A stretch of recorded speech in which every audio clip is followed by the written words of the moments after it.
नमस्कार दोस्तों, टीचिंग विषय में आप सभी का हार्दिक स्वागत है।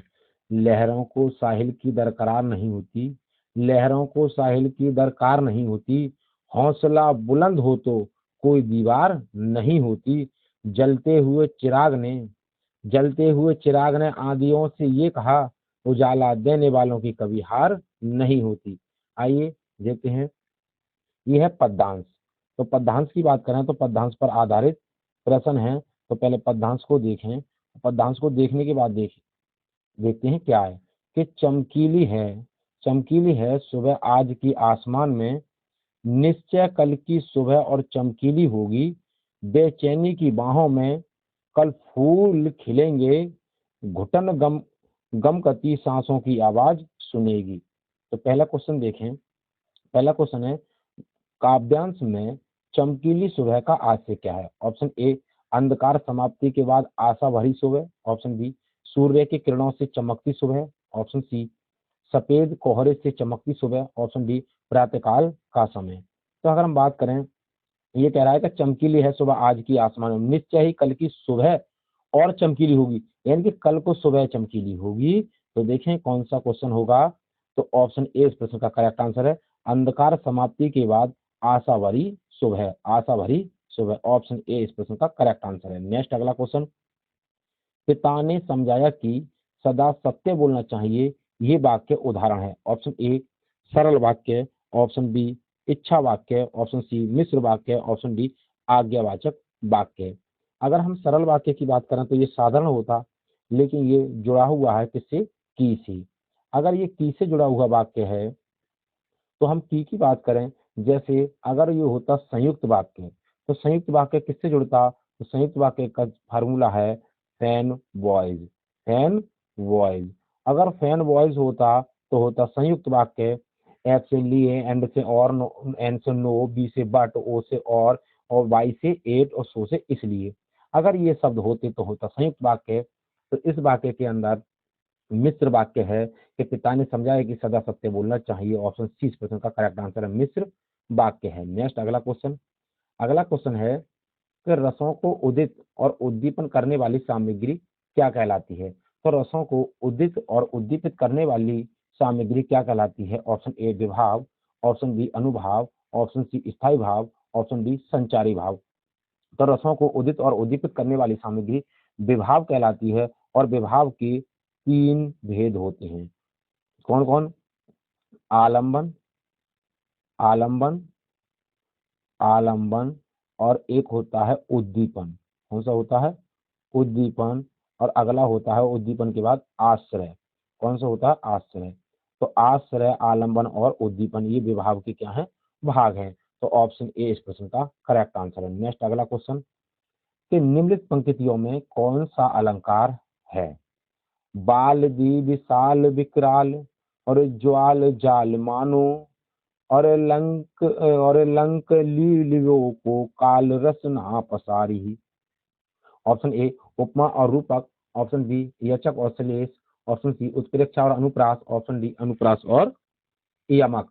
अगर हम बात करें, जब यहाँ पर क्या हो, जन जनु मन मनु मानो, और अगर ऐसे शब्द आए तो वहां पर उत्प्रेक्षा अलंकार होता है।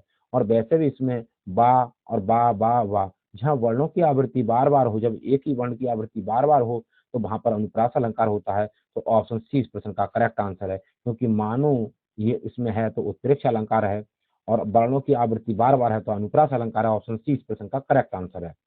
नेक्स्ट अगला क्वेश्चन, गद्य शिक्षण का मूल उद्देश्य क्या है? ऑप्शन ए, भाषा ज्ञान। ऑप्शन बी, सामान्य ज्ञान। ऑप्शन सी, चरित्र निर्माण। ऑप्शन डी, इनमें से कोई नहीं। तो गद्य शिक्षण का जो मूल उद्देश्य है तो वो है भाषा का ज्ञान। ऑप्शन ए इस प्रश्न का करेक्ट आंसर है, भाषा का ज्ञान। नेक्स्ट अगला क्वेश्चन। अगला क्वेश्चन है, अंत और विदेश शब्दों में क्रमशः प्रत्यय का शुद्ध विकल्प है। तो अंत और विदेश में कौन से प्रत्यय हैं? अब प्रत्यय की बात करें तो पीछे लगेंगे। ऑप्शन ए, ते और यह। ऑप्शन बी, या और सा। ऑप्शन सी, या और ये। और ऑप्शन डी, इनमें से कोई नहीं। तो बताएं, अंत और विदेश शब्दों में कौन सा प्रत्यय है? तो अंत और विदेश शब्दों की बात करें तो इसमें कौन सा प्रत्यय होगा? तो इसमें कोई प्रत्यय नहीं है। जैसे अंत और विदेश दोनों शब्द क्या हैं? ये दोनों रूढ़ शब्द हैं। तो ऑप्शन डी इस प्रश्न का करेक्ट आंसर है, इनमें से कोई नहीं। रूढ़ की बात करें, जब इनके खंड करेंगे तो इनके खंड करने के बाद कोई सार्थक अर्थ नहीं निकलेगा। तो यहाँ पर इनमें से कोई क्या प्रत्यय नहीं है, ये दोनों के दोनों शब्द क्या हैं, रूढ़ शब्द हैं। तो ऑप्शन डी इस प्रश्न का करेक्ट आंसर। नेक्स्ट अगला क्वेश्चन, श्यार का तत्सम क्या है? तो श्यार के ऑप्शन ए श्रृंगार, ऑप्शन बी श्यार, ऑप्शन सी श्यालक, ऑप्शन डी श्रृंगाल। तो श्यार का जो तत्सम शब्द है, श्यार का जो तत्सम शब्द है वो हो जाएगा श्रृंगाल। ऑप्शन डी इस प्रश्न का करेक्ट आंसर है श्रृंगाल। नेक्स्ट देखें अगला क्वेश्चन। अगला क्वेश्चन है, अधोलिखित विलोम शब्द युग्मों में कौन सा सही नहीं है? इनमें से कौन सा बहु यानी कि विलोम शब्द है जो सही नहीं है? ऑप्शन ए प्रसारण संकुंचन, ऑप्शन बी ओजस्वी निस्तेज, ऑप्शन बी विज्ञ सविज्ञ, ऑप्शन डी देहाती और शहरी। तो प्रसारण का संकुंचन होता है, बिल्कुल ठीक है। ओजस्वी का निस्तेज होता है, बिल्कुल ठीक है। देहाती का शहरी होता है, बिल्कुल ठीक है। लेकिन विज्ञ का अनुविज्ञ होता है, सविज्ञ नहीं होता। विज्ञ का विलोम शब्द क्या होता है? अविज्ञ होता है, अविज्ञ। तो ऑप्शन सी इस प्रश्न का करेक्ट आंसर हो जाएगा। नेक्स्ट अगला क्वेश्चन। अगला क्वेश्चन है, षटपद का पर्यायवाची है? ऑप्शन ए तितली, ऑप्शन बी भ्रमर, ऑप्शन सी मकड़ी, ऑप्शन डी केकड़ा। तो षटपद का पर्यायवाची शब्द क्या है? तो षटपद का जो पर्यायवाची शब्द है वो है भ्रमर, यानी कि भौरा। 6 पदों वाला, तो भौरा। ऑप्शन डी इस प्रश्न का करेक्ट आंसर है। नेक्स्ट अगला क्वेश्चन, वह श्रेष्ठ उपासक है, मैं विशेष्य है। वह श्रेष्ठ उपासक है, मैं विशेष्य है। ऑप्शन ए वह, ऑप्शन बी श्रेष्ठ, ऑप्शन सी उपासक, ऑप्शन डी है। तो वह श्रेष्ठ उपासक है, मैं विशेष्य है, तो वो हो जाएगा उपासक। क्या है? उपासक। तो ऑप्शन सी इस प्रश्न का करेक्ट आंसर है। उपासक क्या हो जाएगा, इसमें करेक्ट आंसर हो जाएगा। नेक्स्ट देखें अगला क्वेश्चन क्या है। उपासक शब्द विशेष्य है, जबकि वह श्रेष्ठ पद उपासक है, तो बताएं। नेक्स्ट देखें अगला क्वेश्चन। अगले क्वेश्चन की बात करें, वह कौन सा शब्द है जो प्रायः बहुवचन में प्रयुक्त होता है? ऑप्शन ए देव, ऑप्शन बी छात्र, ऑप्शन सी नक्षत्र, ऑप्शन डी प्राण। तो वह कौन सा शब्द है जो प्रायः बहुवचन में प्रयुक्त होता है? तो वो है प्राण। ऑप्शन डी प्राण है, आंसू है, हस्ताक्षर है, बाल है, ये सब बहुवचन में प्रयुक्त होने वाले शब्द हैं। ऑप्शन डी इस प्रश्न का करेक्ट आंसर है प्राण। नेक्स्ट अगला क्वेश्चन। अगला क्वेश्चन है, निम्न में से किस वाक्य में संप्रदान कारक है? ऑप्शन ए मेरा घर स्टेशन से बहुत दूर है, ऑप्शन बी राम राम घर पर सो रहा है, ऑप्शन सी राजा ने निर्धनों को कंबल दिए, ऑप्शन डी निसार खेलता है। तो संप्रदान कारक की बात करें, संप्रदान का के लिए यानी क्या के लिए, तो किसके लिए? तो राजा ने निर्धनों के लिए, यानी कि के लिए कंबल दिए। तो ऑप्शन सी इस प्रश्न का करेक्ट आंसर है। राजा ने निर्धनों के लिए कंबल दिए। और नेक्स्ट अगला, प्रत्यु प्रत्यय उन्नति में कौन सा उपसर्ग है? ऑप्शन ए प्रत्यय, ऑप्शन बी प्रत, ऑप्शन सी प्रति, ऑप्शन डी प्रत्यय। अगर हम इसकी बात करें तो प्रत्युन्नति में हो जाएगा, प्रति तो हो जाएगा उपसर्ग, और उत्पन्न उत्पन्न उत्पन्न और मति, उत्पन्न और मति ये दोनों हो जाएंगे मूल शब्द। उत्पन्न और मति ये दोनों मूल शब्द हो जाएंगे, प्रति हो जाएगा उपसर्ग। ऑप्शन सी इस प्रश्न का करेक्ट आंसर है। नेक्स्ट अगला, किस शब्द में विसर्ग संधि नहीं है? तो कौन सा शब्द है जिसमें विसर्ग संधि नहीं है? ऑप्शन ए अनुस्वार, ऑप्शन बी मनोनुकूल, ऑप्शन सी मनस्ताप, ऑप्शन डी पयोद। अगर हम बात करें अब मन पयोद की देखें, तो पयोद का जो बनेगा वो बनेगा पय प्लस पय विसर्ग और प्लस दा, पैद, ये बन गया पयोद। मनोनुकूल की बात करें तो मन प्लस अनुकूल, मन प्लस अनुकूल हो जाएगा इसका। मनस्ताप की बात करें तो मन प्लस ताप हो जाएगा, मन प्लस ताप हो जाएगा। अनुस्वार की बात करें तो ये मूल स्वर है, तो अनुस्वार की बात करें ये मूल यानी कि अनु क्या हो जाएगा उपसर्ग, और स्वर क्या है मूल शब्द है। तो ऑप्शन ए इस प्रश्न का करेक्ट आंसर हो जाएगा। अनुस्वार विसर्ग संधि का उदाहरण नहीं है। नेक्स्ट अगला क्वेश्चन। अगला क्वेश्चन है, देहलता इस समासिक पद में कौन सा समास है? तो देहलता इस समासिक पद में कौन सा समास है? ऑप्शन ए कर्मधारा, ऑप्शन बी द्विगु, ऑप्शन सी अव्ययभाव, ऑप्शन डी द्वंद्व समास।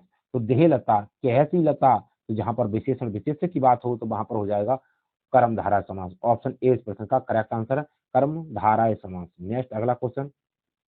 अगला क्वेश्चन है, सही मुहावरा है? ऑप्शन ए नेत्रों में मिट्टी डालना, और ऑप्शन बी आंखों में रेत फेंकना, ऑप्शन सी आंखों में धूल झोंकना, ऑप्शन डी आंखों में कचरा डालना। तो सही मुहावरे कौन सा है? तो नेत्रों में मिट्टी डालना ये कोई मुहावरा नहीं है, आंखों में रेत फेंकना ये कोई मुहावरा नहीं है, आंखों में कचरा डालना ऐसा कोई मुहावरा नहीं है। तो ये तीनों मुहावरे नहीं है। आंखों में धूल झोंकना, ऑप्शन सी इस प्रश्न का करेक्ट आंसर हो जाएगा, ये क्या एक मुहावरा है। नेक्स्ट अगला क्वेश्चन, चांद का मुंह टेढ़ा है के लेखक हैं। चांद का मुंह टेढ़ा के लेखक हैं, option A Yashpal, option B Nagarjun, option C Gajanan Madhav Muktibodh, option D Amrit Rai. तो चांद का मुंह टेढ़ा के लेखक हैं गजानन माधव मुक्तिबोध, ऑप्शन सी इस प्रश्न का करेक्ट आंसर है। नेक्स्ट अगला क्वेश्चन, अगला क्वेश्चन है वाक्यांश के लिए कौन सा शब्द अशुद्ध है? ऑप्शन ए क्षण में या शीघ्र टूटने वाला तो उसे खंडर कहते हैं, ऑप्शन बी जिसकी आशा न की गई हो उसे अप्रत्याशित कहते हैं, ऑप्शन सी जिसे जाना न जा सके उसे आज्ञा कहते हैं, ऑप्शन डी दोपहर के पहले का समय पूर्वाह्न कहलाता है। तो अगर हम बात करें तो दोपहर के पहले का समय पूर्वाह्न कहलाता है, बिल्कुल ठीक है। जिससे जाना ना सके आज्ञा कहते हैं, बिल्कुल ठीक है। जिसकी आशा ना की गई हो अप्रत्याशित, बिल्कुल ठीक है। लेकिन क्षण या शीघ्र टूटने वाला उसे कहते हैं क्षण भंगुर, उसे क्या कहा जाता है? क्षण भंगुर। और इसमें क्या दे रखा है? इसमें दे रखा है खंडर। तो इसलिए ऑप्शन ए इस प्रश्न का करेक्ट आंसर हो जाएगा। नेक्स्ट अगला क्वेश्चन, अगला क्वेश्चन है दिए हुए शब्दों में भिन्न अर्थ वाला शब्द है। ऑप्शन ए तुरंग, ऑप्शन बी मृगेंद्र, ऑप्शन सी मृगराज, ऑप्शन डी व्याघ्र। तो बताएं दिए गए शब्दों में भिन्न अर्थ वाला शब्द कौन सा है? तो अगर हम बात करें तो तुरंग की बात करें तो तुरंग किसका आस्य है? तो तुरंग का आस्य हो जाएगा घोड़ा से। तुरंग का अर्थ क्या होता है? घोड़ा। और अगर हम बात करें किसकी, मृगराज मृगेंद्र व्याघ्र, ये किसके पर्यायवाची हैं? तो इसकी ये शब्द है भैया शेर के। किसके हैं? शेर के। तो इसके लिए इस क्वेश्चन का जो करेक्ट आंसर ऑप्शन ए हो जाएगा तुरंग। तुरंग क्या है? भिन्न अर्थ वाला शब्द है। तो उम्मीद करता हूँ दोस्तों ये हिंदी से संबंधित जो महत्वपूर्ण प्रश्नों की श्रृंखला थी आपको पसंद आई होगी। यदि वीडियो पसंद आई हो तो वीडियो को ज्यादा से ज्यादा शेयर करें, लाइक करें और कमेंट बॉक्स में वीडियो से संबंधित अपना सुझाव अवश्य दें। ऑल द बेस्ट, थैंक्स, जय हिंद, जय भारत।